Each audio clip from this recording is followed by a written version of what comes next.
Hello, this is Dr. Paul Cottrell and student Dr. Paul Cottrell, and I want to discuss about the updates with what's going on in China.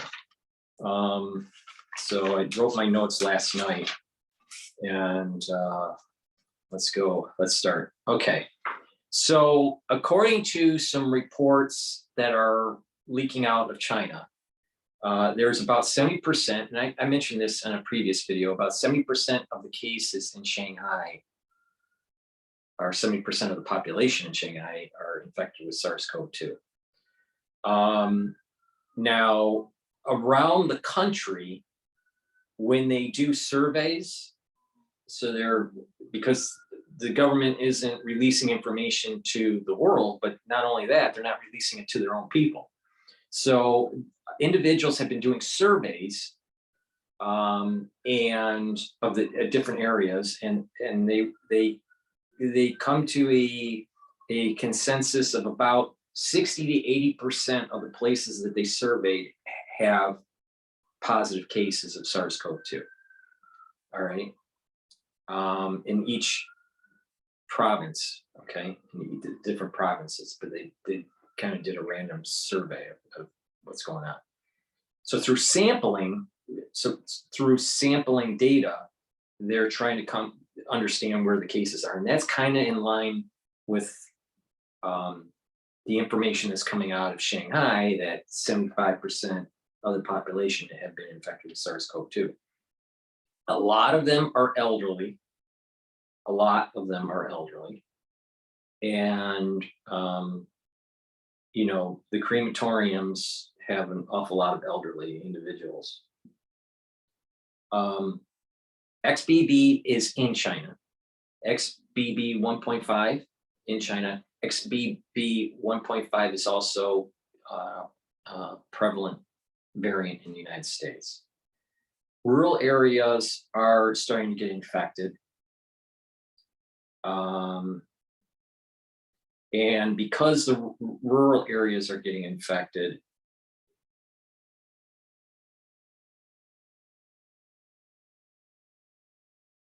there's going to be resources in the country, mining, agricultural, because of going home because of the holiday and then coming back. There's going to be kind of a disruption in the supply chain. The big waves that we've been hearing in the news near the end of 2022 and the beginning of 2023 have been primarily larger cities. So there's going to be another wave that's happening in the rural area, and David Dubine even mentioned this. Because of this, there's going to be a possible food shortage coming because of the rural cases. And there have been some videos that have been leaked out where family members are actually burning bodies in the street because they can't process the bodies at the crematorium because there's such a large queue for each of these crematoriums. Now, just recently, the WHO had been saying, well, China's underreporting. Now you got to remember, back 2 years ago, they were saying how great China was about handling SARS-CoV-2. So I've been stating, and many other people have been, stating the same thing, that China has been underreporting from day one. They've had a lot more cases, a lot more deaths, and their zero COVID policy had porosity, and they didn't want to tell the public internally or externally, internally to the country or externally to the country, about what the real deaths were. So they're still hiding. Economic outlook for China looks pretty bad for a multitude of reasons. A big part of it is that the United States is starting to decouple. I did a video about this based on what Jim Rickards is predicting. And that's that decoupling between the United States in China with its whole supply chain. So the economy is going to start to go downhill. In addition, in another broadcast, they were talking about the new Silk Road, and some of the ports can't be finished. And some of the countries that took on debt that was financed by the Chinese, all right, the Chinese, had some sort of financial terms to help finance these ports. One country that's having payment issues is Egypt. Now, XBB 1.5 is coming off of two lineages. Okay, it's a kind of a merger of two: BA 2.75 and BA 2.10.1. Let me repeat that: BA 2.75 and BA 2.10.1 merged and ended up making XBB 1.5. Now, XBB has been found in many countries already: India, Singapore, China, the United States, since October. So we haven't seen white lung prevalence in these other countries. So the question is why is white lung happening in China? Is it, and we don't know the answer to this. This is a question, a research question. Why is white lung happening more prevalent in China? Is it that they don't have antibodies? Is it that of a variant that we have already been exposed to or are being exposed to? Or is it that there's something different that's going on there? Is there something new? There's been some talk about it, this enteric virus, which is basically an intestinal virus that ends up that can become a respiratory virus. Is that what's happening? Some people are vaccinated and they're getting the white lung. Some people are non-vaccinated and getting the white lung. Some people, I've heard cases where people are testing negative for SARS-CoV-2 and they have a respiratory infection. They're having respiratory symptoms and they're in the hospital in China. So they're getting negatives for SARS-CoV-2, but yet they're having pulmonary distress. That sounds like something's new. So what is going on with white lung?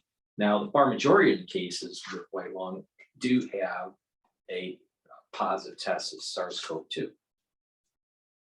Now, manufacturers, many people that work in the manufacturing facilities and stuff have been coming down with this wave in China. So that means that this is another negative data point for the economy, and that they're probably going to shut down their facilities a few weeks after the holidays, the holiday break, because the orders aren't there and the workers aren't there. So there's two things that are going on. Orders from overseas are starting to diminish and workers are getting sick. And so these two things are headwinds for their economy. So many manufacturing workers are infected. Therefore, because of that, the production is going to go down on top of the demand. So there's going to be a lower supply because workers are infected, and the demand, the external demand, is starting to go down. And so they're planning longer vacations. So that is an update on what's going on in China. This is coming from, I believe it was China in Focus. I think that some of this was coming from China in Focus. The others was coming from like economic news channels. I think it was Australia Sky News was one, and CNBC Asia is another. So those, but the point here is that there are a lot of cases. It's getting to the point where it's getting so bad in terms of deaths that people are burning the bodies in the street because they can't transport or be processed at the crematoriums. There was also a viral video, maybe some people have seen it, where someone went outside of a crematorium area and looks like crematorium staff were dumping ashes in a field that's next to the crematorium.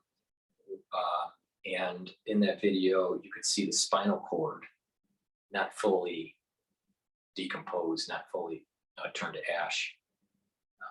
It takes a large amount of heat and over a pretty long duration to be able to fully decompose and fully turn the body into ash. So dense bone is harder to do this, and this is the reason why in that video you see the spinal column, parts of the spinal column, the vertebrae.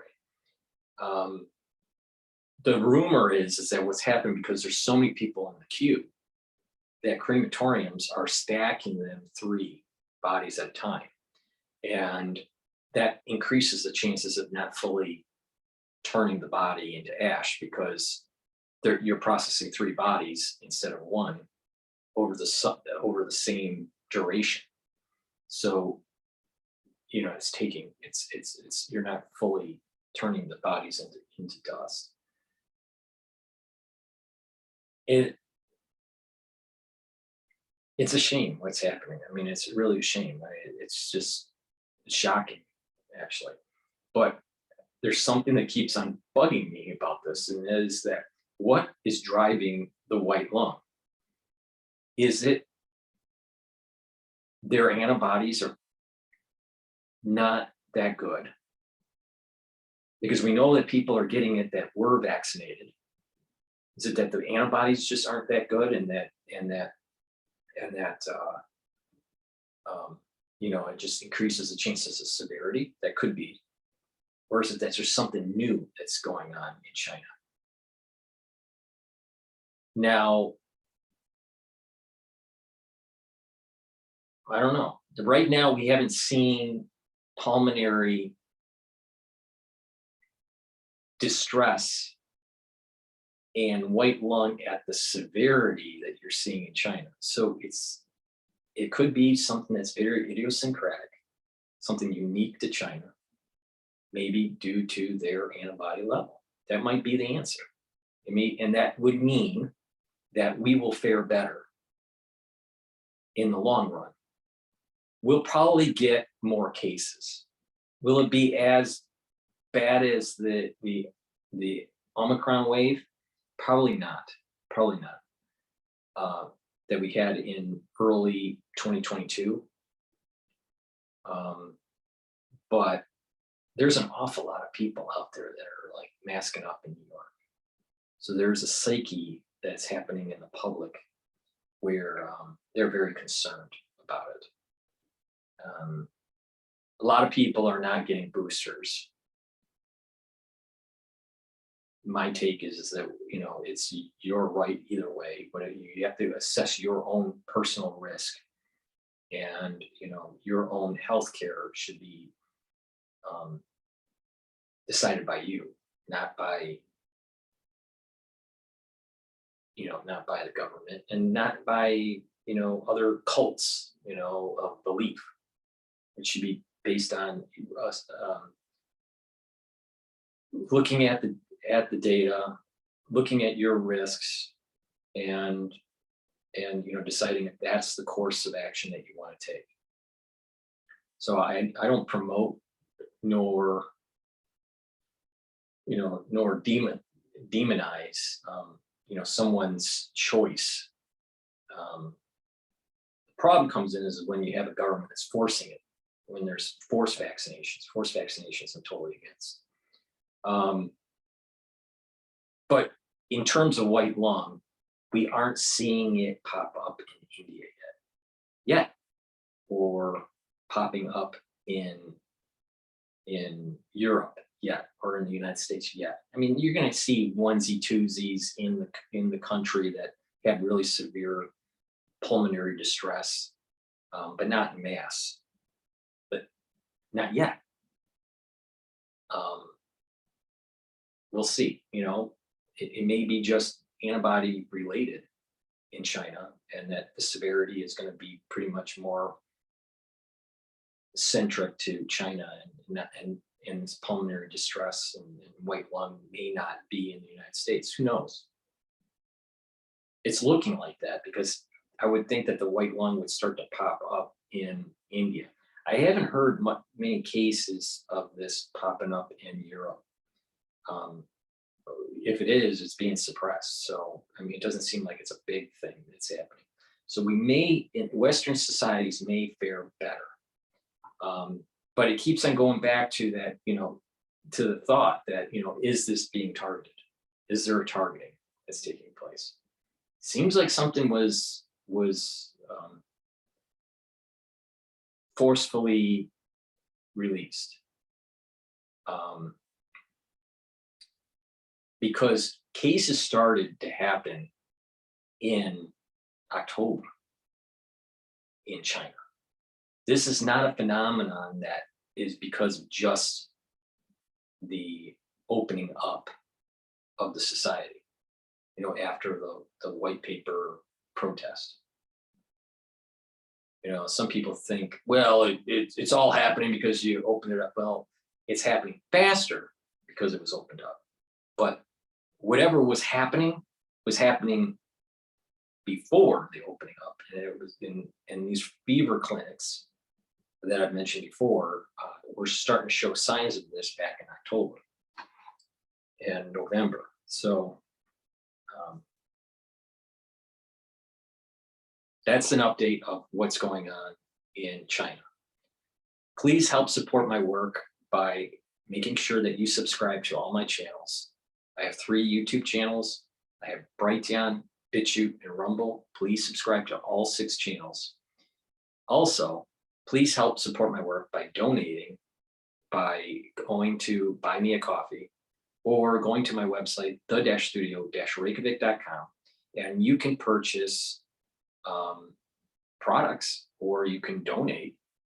You can donate on the front page. It is through Stripe or PayPal. But if you want to purchase products, you can get nano silver gels and liquids, soaps and lozenges. I have a nano silver toothpaste, which is going to be the best toothpaste that you've ever had. Because we're going through the cold season, you want to stock up on lozenges, get some nano gel, put the nano gel on your hands and around your nose, around your mouth. The nano gel will stay on your skin for about 5 hours, much better than Perel. And the liquid, I take a teaspoon of it a day. So basically you put it in your mouth, gargle with it for 30, 60 seconds or whatever, and then swallow. And bring down that ROS, that reactive oxygen species, because when your body's stressed, either through infection or whatever, it produces more reactive oxygen species, and that disrupts your mitochondria. So what you want to do, it disrupts your cellular pathways. It perturbs the cell. You want to neutralize that. Neutralize that with C6.